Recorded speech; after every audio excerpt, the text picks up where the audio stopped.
Hey, what's going on, guys? At UFC 294, Islam Makhachev versus Alexander Volkanovski 2, we learned a lot from all the different fights on the card, and this is going to be my top 3 takeaways from UFC 294. I'm going to start off with several honorable mentions, then I'm going to get into my actual list, going from 3 to 1, 1 being my number 1 top takeaway from UFC 294. Starting off with my first honorable mention, and that is that Magomedov is a bit overhyped. Now, he went out there, he cleanly beat Bruno Silva, 130-27. I know there's some controversy surrounding that third round, but I thought he clearly won the third round.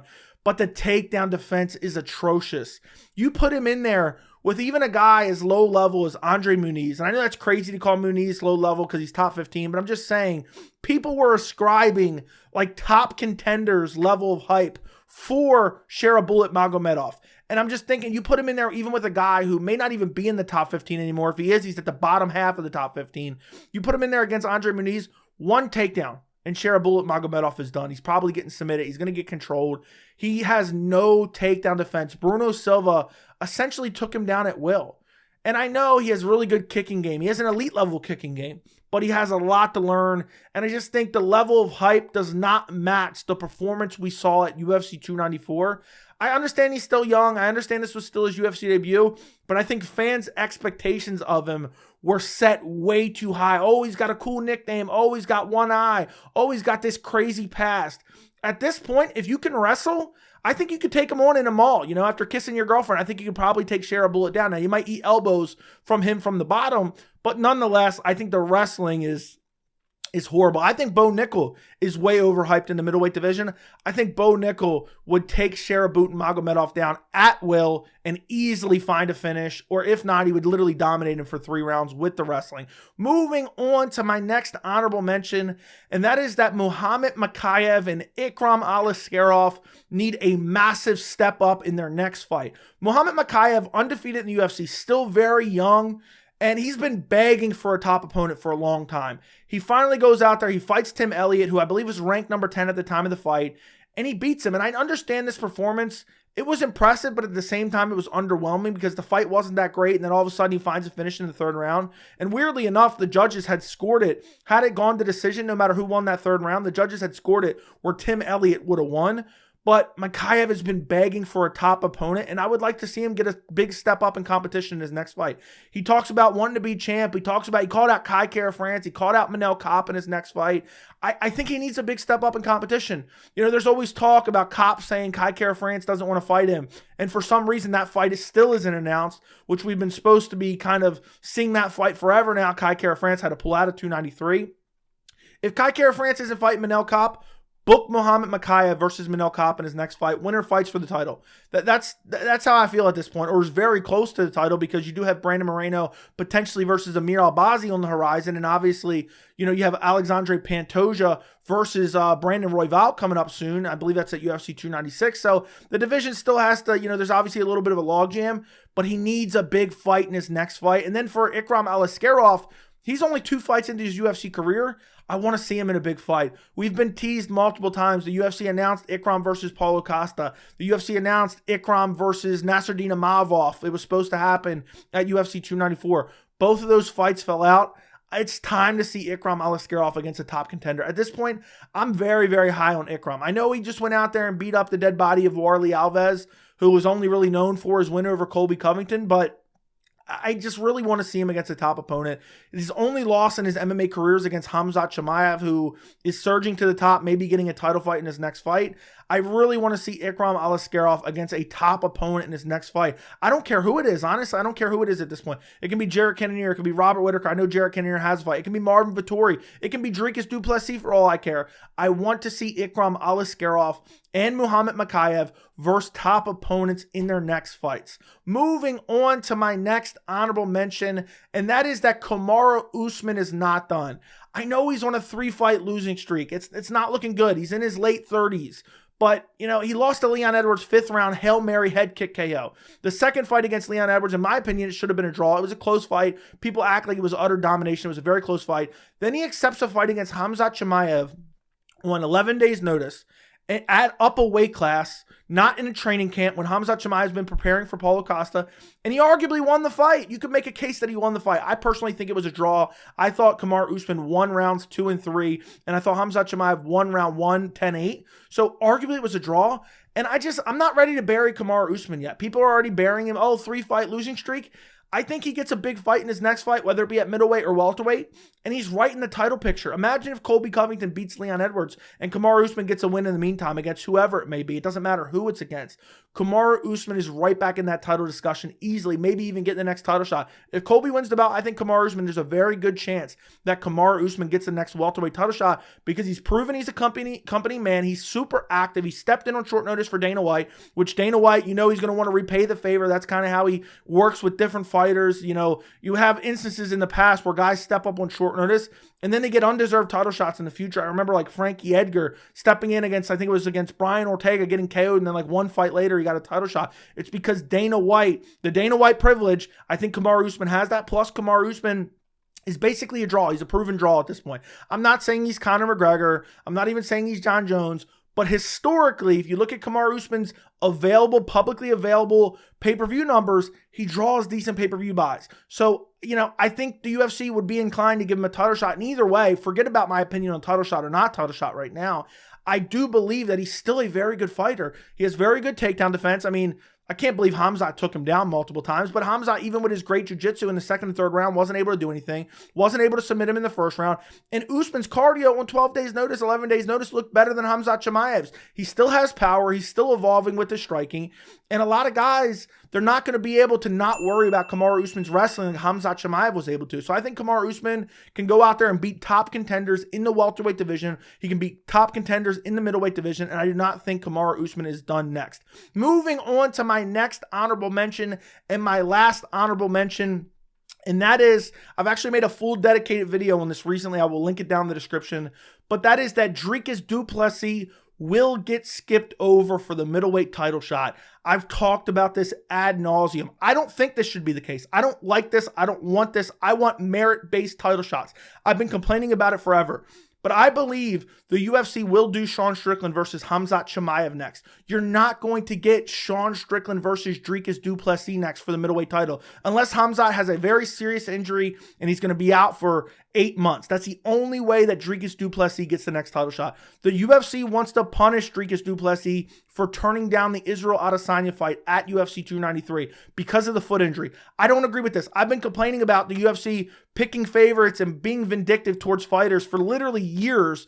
And, a lot of the fan base goes along with the UFC's decision. I feel like the UFC fan base is starting to rally around Dricus Du Plessis and say, well, he deserves the title shot. Well, where is that energy when all these other guys are getting undeserved title shots? Stipe Miocic, Colby Covington, potentially Marlon Chito Vera. It's not there. So the hypocrisy of the fan base is unbelievable. But for me, I want to see Sean Strickland versus Dricus Du Plessis. That is the fight I want to see next. But I don't mind the Sean Strickland versus Khamzat Chimaev, because if Khamzat Chimaev goes out there and beats Strickland, Khamzat Chimaev versus Adesanya, Khamzat Chimaev versus Du Plessis is a massive fight. But I'm telling you right now, and I've said this for literally months, I believe the UFC will force Du Plessis to take another fight before the title fight, before he gets a title shot. He has to win at least one more fight before he gets a title fight. And it's unfortunate for him, and I think a lot of fans are going to be upset by it, but you got Khamzat Chimaev. Guess what? Khamzat's going to be a draw for the UFC. Khamzat has already a massive fan following, and I think the UFC typically makes decisions off of this, and I absolutely hate it. I've been advocating about it forever, but the fan base lets Dana White and UFC get away with this time and time again. So guess what? They're going to do it again in the middleweight division. Khamzat Chimaev went out there, and I understand the fight wasn't like the craziest, most impressive performance, but when have we ever seen anyone do what Khamzat Chimaev did to Kamaru Usman in that first round? And then supposedly he injured his arm or his hand and his wrist in the first round, broke his hand is supposedly what happened. So I understand why he didn't look great in the second and third round. Look at his overall career. He's looked super impressive in his UFC career. And I think the UFC has won it since 2020. They've wanted to put Khamzat Chimaev in a title fight. And I believe that Dricus Du Plessis will have to fight another contender before potentially getting a title shot, because the UFC will probably make Sean Strickland versus Khamzat Chimaev maybe UFC 300. That's what I'm going to predict right now. Moving on to my actual list, starting off with number 3. And this one actually breaks my heart. UFC 294 may be the end for Alexander Volkanovski. This was my first thought when this fight was announced. This was my first thought when Alexander Volkanovski gets head kick KO'd in the first round. And then I saw clips from his post-fight press conference, and it's making me feel that way even more. Alexander Volkanovski is heading into his late 30s. He's in the featherweight division. He just got brutally KO'd by Islam Makhachev in the first round. I think this could be the end of him. He's got a surging contender in Ilia Topuria that's very tough to beat, has nasty power, evolving striking, great jiu-jitsu, great wrestling as well. And it just takes one fight. It takes one fight. And honestly, my number 3 takeaway really should be, we have to appreciate these guys while they're here. I talk about it all the time. You guys are probably tired of hearing me saying it. I've learned over the past 13 years of being an MMA fan, these fighters who are special, you watch them, and you don't appreciate how good they truly are. And then at the snap of fingers, it's just gone. It's over. It's done. You don't even realize it. I mean, look at Kamaru Usman. I said Kamaru Usman's not done yet, and I believe he's not done yet. But think about 1 year ago, a little over 1 year ago, he's about to defend his title against Leon Edwards and go on to continue, to stack his resume as one of the greatest welterweights of all time. Now, a year later, he's on a 3-fight losing streak. Look how fast that happened. At the drop of a hat, it happens. Volkanovski, imagine he gets KO'd by Islam Makhachev, which he already did. You don't have to imagine it. You can just picture it in your head. Imagine he fights Ilia Topuria in January, which is what he's calling for. Imagine he gets KO'd again. Imagine he gets KO'd by Topuria and loses his belt. Well, where do we go from there? Do we give him a rematch, I guess, against Topuria? I don't know. He's lost now 3 out of his last 4. Oh, my God. That'd be crazy. If Volkanovski loses in January, he will have lost 3 out of his last 4. He will have lost 2 fights to Islam Makhachev, 1 fight to Topuria, and one fight against Yair Rodriguez. Think of that reality. In 3 months, January is only 3 months away. 2024 is only 3 months away, which is mind-boggling to begin with. But if he loses to Topuria, Alexander Volkanovski will have lost 3 out of his last 4. It could be the end of him. It could be the end of him. This was my first thought. This is why I hate short notice fights. And it's also why I hate the fact that Volkanovski's fighting Islam Makhachev. I wish he would have just stayed in his division, because now potentially Islam Makhachev could have took his chin. For all we know, could have took his chin. Volkanovski could be chinny after this. Imagine a world where Volkanovski's chinny. So I hope that's not the case. I'm praying that that's not the case. To the MMA gods, please no, don't take Volkanovski away from us for at least another couple years. But that may have very well happened at UFC 294. You may have seen the last of prime Alexander Volkanovski, and we really didn't get to see it because he got KO'd in the first round. Moving on to my number 2 takeaway from UFC 294.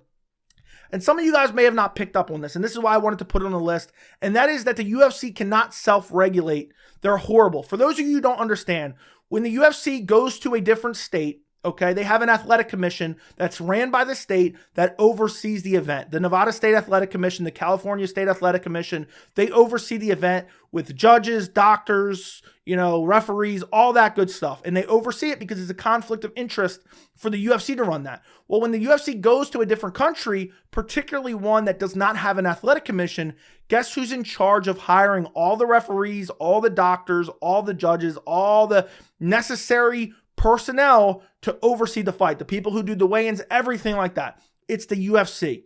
And if you look at UFC 294 and you see countless doctor mistakes, the doctor telling Victor Henry that he didn't get hit in the nuts, you have the doctor stopping the Johnny Walker Magomed Ankalaev fight for no good reason, absolutely no good reason. Johnny Walker was perfectly okay. You have wonky scorecards, and you just have countless examples of reffing mistakes where they don't know what to do. You can tell they're inexperienced. Then you got Dana White coming out afterwards. Well, the doctor's very inexperienced. Well, guess who hired that doctor? It was the UFC. Dana White and the UFC, when you have these events where there's a bunch of mistakes, what does Dana White always say? He's like, oh, the athletic commission, I'm going to talk to the athletic commission. How dare they? I don't want this guy. Look what he ended Steve Mazzagati's career. He ended Steve Mazzagati's career essentially as a ref. Now he just sits by the cage side and claps the little clapper basically now. That's all Steve Mazzagati does. Dana White is so used to putting the blame on the athletic commission. Well, guess what? Any complaints that U.S. fans have about any judging scorecards, well, luckily we didn't get any brutal robberies at UFC 294. Any doctor mistakes, any refereeing mistakes, blame it on Dana White and the UFC because they self-regulated in Abu Dhabi.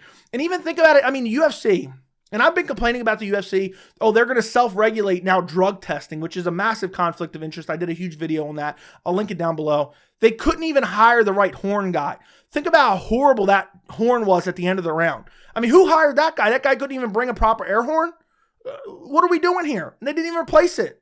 I can't, but I wanted to bring it up in case you don't know. That was all the UFC's doing. Now, you might see some referees that you see at other events because the UFC then goes and hires them and brings them over, pays for their trip because they need officials. And typically they'll go to some of the other commissions and hire some of their officials to oversee the event and pay for them to come to the event and ref or judge or whatever it may be. But the UFC is to blame for every mistake that happened at UFC 294 regarding everything normally that the Athletic Commission oversees. Moving on to my number one takeaway from UFC 294, and that is that Islam Makhachev is the pound for pound number one fighter in the UFC right now. I think Islam Makhachev is the best fighter in the world right now. And I know that sounds crazy. And I know people are going to say, oh, well, Alexander Volkanovski came in on short notice. Typically, that's only an excuse if they start to fade in the second, third round, and then they get finished. Alexander Volkanovski didn't have a time to fade. He didn't have time for his stamina to fail him because guess what? Islam Makhachev dominated him. Volkanovski never landed a single strike. And then Makhachev finished him 3 minutes into the fight with a head kick KO. Islam Makhachev, the last three fights, the 3-fight win streak that he's currently on, is unbelievable. Alexander Volkanovski twice and Charles Oliveira. And once he finished Alexander Volkanovski in one of those fights and he finished Charles Oliveira and made it look easy. I think Islam Makhachev should be ranked pound for pound above Alexander Volkanovski. He definitely needs to be ranked above Volkanovski. He should have been since UFC 294. And I think, maybe this is a hot take, I think he should be ranked above John Jones. John Jones has fought once in the last, 3 years? 3 years. He fought Dominic Reyes back in 2020. And then he just recently fought Cyril Gane in the heavyweight division. I think Islam Makhachev's activity, I just think he's a better fighter. Pound for pound, I think he's a better fighter. You size him up to heavyweight, I'll take Islam Makhachev over John Jones. If he's the exact same weight as John Jones, you size him up perfectly, I'll take Islam Makhachev over John Jones right now. The guy does not have a weakness. His striking is unbelievable. His grappling is unbelievable. His submission game is unbelievable. He's so defensively responsible. He fought Alexander Volkanovski, one of the best fighters in the UFC, on 12 days notice. And I know, okay, Volkanovski came in on short notice too. Fair enough. Give him the credit for that. He took a completely different style matchup against Volkanovski, did not get touched not one single time by Volkanovski, and then found a head kick KO. Didn't even need to incorporate the grappling. I just think that Islam Makhachev, and I've been banging this drum for literally over a year, he does not get the credit that he deserves. He is one of the best fighters in the UFC right now. Even if you want to say, okay, you'd rank John Jones above him, I think Islam's number 2 then. If you're going to make that argument, John Jones is number 1. Okay, Islam's number 2. He's so well-rounded, I cannot find a hole in his game. And to go out there and have this 3-fight win streak, I think is the most incredible 3-fight win streak, regardless of circumstances. And then you look back at some of his older wins that people like to trash, they've aged kind of well. The Bobby Green win has aged kind of well. The Dan Hooker win has aged kind of well. And I know they were on short notice for Dan Hooker and Bobby Green, but look what Islam did to him.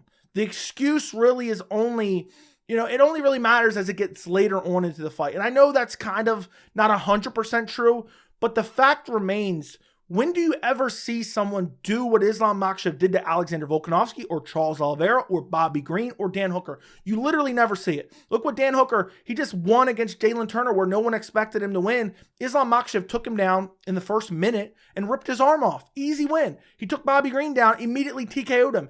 Islam Makhachev is an unbelievable talent, and we have to appreciate these guys while they're here because, again, snap your fingers and all of a sudden they're on a downslope. So my number one takeaway is just how good Islam Makhachev is. I've always known that he's very good, but after seeing this performance, I think he's the best fighter in the UFC. Let me know what you guys think down in the comments. Let me know if there's any takeaways that should have been on the list that weren't on the list. Don't forget to like the video. Don't forget to subscribe, and thank you so much for watching.